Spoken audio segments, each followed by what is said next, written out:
dienos paskaitos, nes galbūt užsiėmimo tema yra Viduramžių riteris arba kaip istorikai bandė skaityti Raseinius nuo Rusios.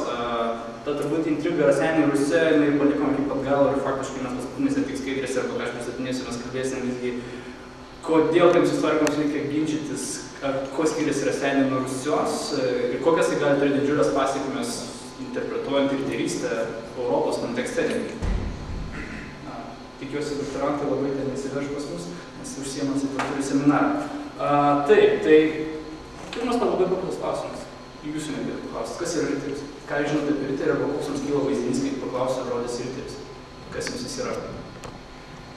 Na, aukštuomenės atstovas aristokratas, kurio pagrindinis užsiėmimų buvo karas.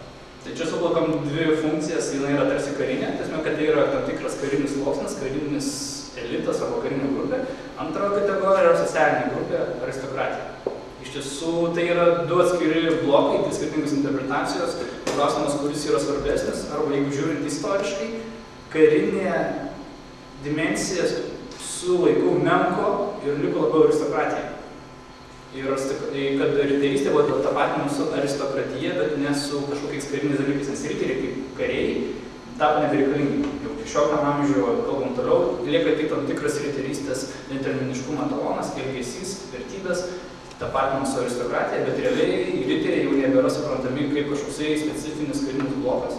Kas yra viduramžiais? Viduramžiais, kai mes šnekam apie riterius, iš tiesų tai yra įvaizdžiai, sakykime, garbė, meilė, ištikimybė, asistavimas damom, užsidėjimas damos karūnos ir, sakykime, jos garbės gynimas, kovojant su priešu, ištikimybė taip pačiai damai, ištikimybė savo karalių arba šeimininkui, arba yra kitoji pusė, labiau gal karinė, smurtas, galia, pinigai, žudimas, kur nėra nieko romantiško ir nieko gražaus. Sakykime, ir šitą tamsioji gal pusė yra mažiau atskleidžiama arba ją mažiau kalbama, nes tarsi visi žinom, kad riteriai jie kariavo, o kare visą laiką yra žudoma ir mirštama, bet kai kalbam apie riterius, mes dažniausiai kažkaip gal tas romantiškas vaizdas dominuoja, kad vis tiek tai yra turnyrai, dėl damos kovojama dėl garbės, gal duodami kokį prizą, sakykime, iš pačių filmų arba iš knygų, o kad riteriai dar ir kariaudavo, sakykime, ir ką darydavo karo metu, ir kokie būdavo negeri, tiesiog žodžio prasme, apie tai plačioji visuomenė ir kalbama mažiau. Kalbama mažiau, ekspertai, istorikai apie tai diskutuoja. Ruošdamas šitai paskaitai, ieškodamas paveiksliukų Google radau labai daug nuorodų į kažkokį kompiuterinį žaidimą Medieval Lord, kažkokį panašus. Aš nesu specialistas kompiuterinių žaidimų, aš nežaidžiu, bet supratau, kad vienas populiariausių kompiuterinių karinių strateginių žaidimų yra apie viduramžius, kuriuose veikiama realiuose karuose, realiai vykusių karų kontekste, realūs iš tiesų egzistavę veikėjai, tenais tam žaidimą kariavo ir taip toliau. Ir kas žaidžia tą žaidimą, jeigu žaidžia tarp jūsų yra kas nors tokių, kuris žaidžia tas, tai kiek supratau, tame žaidime romantikos nėra. Ten yra tikras karas, ten yra žudimas, gaudimas, pinigų uždirbimas, pilių statymas ir teritorijos grobimas. Bet taip, kad netgi, sakykime, viena populiariausių kompiuterinių žaidimų industrijoje viduramžiai labai populiariausi. Neša nemažą pelną. Kalbant apie riterius, šiaip riteriai labai puikiai atspindi iš principo visą, kas yra susijęs su kariuomenė ir su karyba. Kad tai yra viena vertus kariuomenė padeda palaikyti tvarką ir stabilumą valstybei, nes be kariuomenės arba karių, arba dabar sakykime, be policijos, turbūt sunkiai susidarom stabilumą, bet kita vertus tie patys kariai kelia grėsmę. Šiais laikais įsigalėjo, kad jie gali vykti karinį perversmą, tais laikais tie patys riteriai būdavo ir neteisėjai ir policininkai, kuris įvesdavo stabilumą arba tvarką miesto gatvėse, pilyse, bet tuo pačiu metu, kai gerai išgerdavo vyną, jie būdavo tie patys, kurie sukelia visus neramumus ir žudo vargšus valstiečius, prievartauja valstietės moteris. Tai toks tarsi kaip ir kartas du aiškinimus. Viena vertus geras, kita vertus blogas ir negali atskirti. Jie būdavo ir ant tiek persidengia, kad iš tiesų turbūt tai yra riterystės žavesys ir kartu fenomenas, kas leidžia jiems išgyventi, kad jie yra du, vienas kitam kontrastuojantis poliai.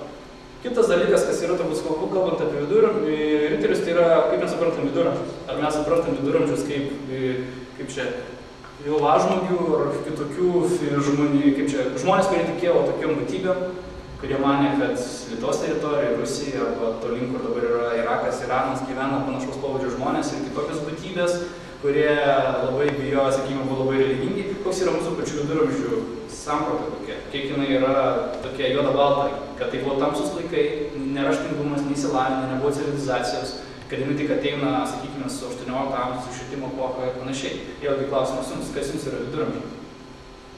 Kaip jūs matot viduramžius? Kiek tai yra, koks vėlgi vaizdinys jums kilo viduramžių? Jeigu būčiau 12 klasėje papasakočiau, bet po to, kai atėjau pas dėdę Radžilą, viskas susipynė. Radžilas, jau ką Radžilas ir tas daro, jau rodo, kad, pavyzdžiui, viduramžių laikų filosofinė mintis buvo labai aukšta lygio, kad tai nebebuvo kažkaip barbiški laikai. Savo ruožtų riterystė taip pat parodo, kad viduramžiai buvo kur kas sudėtingesnis laikotarpis ir kur kas įdomesnis, spalvingesnis, kad ne viskas ten buvo juoda balta, ne viskas ten buvo barbariška ir kita vertus nebuvo viskas taip labai paprasta, tarsi nebuvo sudėtingų visokių socialinių tinklų, grupių, taip kaip šiais laikais, sakykime, čia išneka apie tinklų visuomenę, kad čia viskas persidengia, neaišku, tai viduramžiuose turbūt tas raizgalinė dar didesnė buvo negu šiais laikais ir ten susigauti, kieno tas iš vasalas, o kas yra tavo senjoras, ten gali pasiklysti, nes tavo teritorija yra vienoj vietoje ir jinai priklauso, pavyzdžiui, Prancūzijos karaliui, kita teritorija yra Anglijos karaliaus teritorija. Tai dabar kuris yra tavo pagrindinis senjoras, kuriam duoti priesaiką, kuris, jeigu vyksta karas tarp Anglijos ir Prancūzijos, kuriam pas kurį tu pirmiau eini. Kaip čia, tapatybės susidvėjimas, susitrenimas, tai yra kasdienybė aristokratijoje. Jie nežino ir iš tiesų ir laviruoja, o norint laviruoti reikia gerai išmanyti politiką. Reikia būti gana suktiems, klastingiams, turbūt netgi ir žiauriems, mokėti išlaviruoti tame politinėje galinėje. Taip, kad viduramžiai yra pakankamai, sakyčiau taip, sofistikuotas laikotarpis ir riterystė gali būti tikrai vienas iš tų pavyzdžių ir vienas geriausiai turbūt atspindys yra bažnyčios ir riterystės santykis. Vėlgi, mes žinom turbūt apie viduramžius, kad bažnyčia, kaip viduramžiais bažnyčia yra labai svarbi. Visi labai tiki Dievą, visi bijo pragaro, visi labai religingi, kad bažnyčia diktuoja visuomenės gyvenimo vertybės sąlygas, kad sakykime, kai šiais laikais visi čia kaltina hedonizmų ir kitais dalykais, viduramžiais tarsi yra neįsivaizduojama, nes visi bijo bažnyčios, nors inkvizicijos tais laikais nėra, visi žino, kad popiežiai yra labai tuo metu galingi. Bet realiai, kai mes pradedame žiūrėti, sakykime, pats Damos kultas. Riterystė neįsivaizduojama be Damos kulto ir asistavimo. Skaitant riterių, kaip sakyti, tos romanus, kurie yra išlikę iš viduramžių, skaitant riterystės dainas, ten labai jaučiasi erotinė tema. Yra švelni erotika. Ir jeigu mes manom, kad jeigu tais laikais bažnyčia buvo viską nuleminti ir diktuojantį tokį dogmatinį gyvenimą, tai paskaičius riterių romanus, pasirodo visai kitas vaizdas viduramžių gyvenimo, bent jau aristokratijos lygmenyje, kad jie pakankamai gyveno laisvai ir turbūt kai kuriais atvejais daug būtų sąskambių su mūsų laikų vertybėmis ir požiūriais tą patį seksualinį gyvenimą. Taip, kad kažkiek griūna tas pats vėlgi bažnyčios įtaka, tas kolostiškumas. Čia yra Klermonto susitikimas 1095 metai, kai popiežius Urbanas II paskelbė kryžiaus žygių pradžią. Kryžiaus žygiai iš tiesų labai stipriai yra susiję su riterystė, nes startuojant nuo pirmo kryžiaus žygio, tarsi kiekvieno riterio reikalas, garbės reikalas ir pareiga yra dalyvauti kryžiaus žygiuose. Ginti Dievo karalystę, kovoti jo mirties vietą, Jėzaus Kristaus, sakykime, ir bažnyčia taip bando, sutramdyti riterystę ir neleisti jai savavaliauti, o pakreipti religijos gynimo reikalams ir taip pat politikos reikalams. Bet vėlgi, čia pasakyti, bažnyčia jau naudojasi sukurta institucija. Ne bažnyčia sukuria riterystę ir ne bažnyčia ir bažnytinės vertybės nėra riterystės pagrindas. Bet kur sutinka visi vieningai istorikų, kurie turi riterystę, ir riterystė yra sekuliarus projektas, jeigu tai galim sakyti. Jis kilo dėl politinių karinių reikmių. Ir tik bažnyčia vėliau pasinaudoja riterystės sukurtais mechanizmais, sakykime, tas pats Tamplierių ordinas, Kryžiuočių ordinas ir panašiai, kur yra tikrai labai svarbus riterystės dalykas, bet riteriai visą laiką yra tam tikras kažkoks antagonizmas tam, kas skelbia bažnyčia. Ir bažnyčia visą laiką turi daug problemų su karaliais, su valdovais. Ir taip pačiais riteriais bandydami juos tramdyti. Vėliau kalbėsim visokius turnyrus, kur bažnyčia bando kištis, bet tiesiog niekas jos neklauso. Tai tuo pačiu rodo riterystės fenomenas, rodo, kad bažnyčia, netgi viduramžiais, nėra visagalė. Čia ištrauka iš Monty Pythono, Holy Grail. Jis kažkiek mums yra svarbus, vėliau pakalbėsim, bet čia Dievas duoda paliepimą karaliui Artūrui, kad dabar jis turi naują užduotį ieškoti Šventojo Gralio. Tai skaitant riterių romanus, iš tiesų, kas yra įdomu, Šventojo Gralio paieškos yra vienas svarbiausių riterių tikslų ir uždavinių.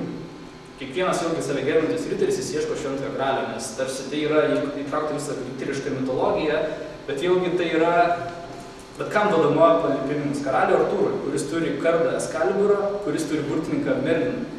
Su krikščioniška bažnyčia, sakyčiau, patys jaučiat, kad karaliaus Artūro legendose yra suplakta pagonystė, krikščionybė ir riterystė. Turime, kad tai vėlgi nėra kažkoksai...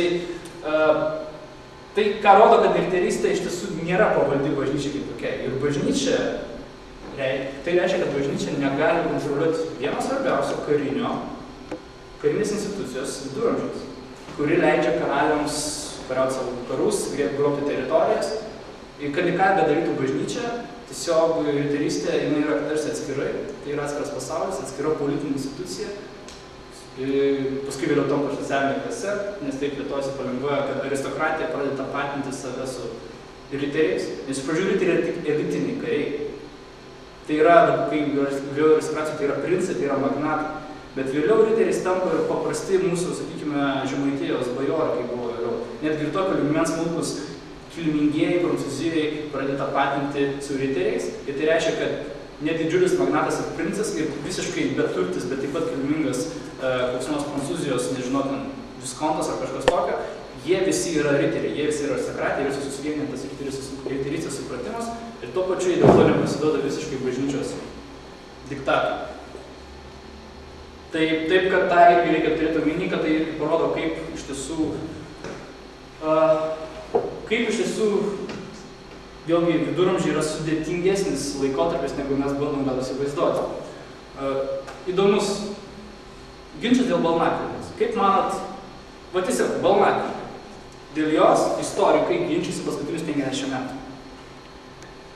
Kaip manat, kodėl istorikai ir vėliau netgi jau, kaip čia, sociologijos istorikai ir netgi politologai, tam tikrą prasme įsitraukia šitą diskusiją. Kaip manat, kame? Kodėl? Ką balnakilpė pakeitė?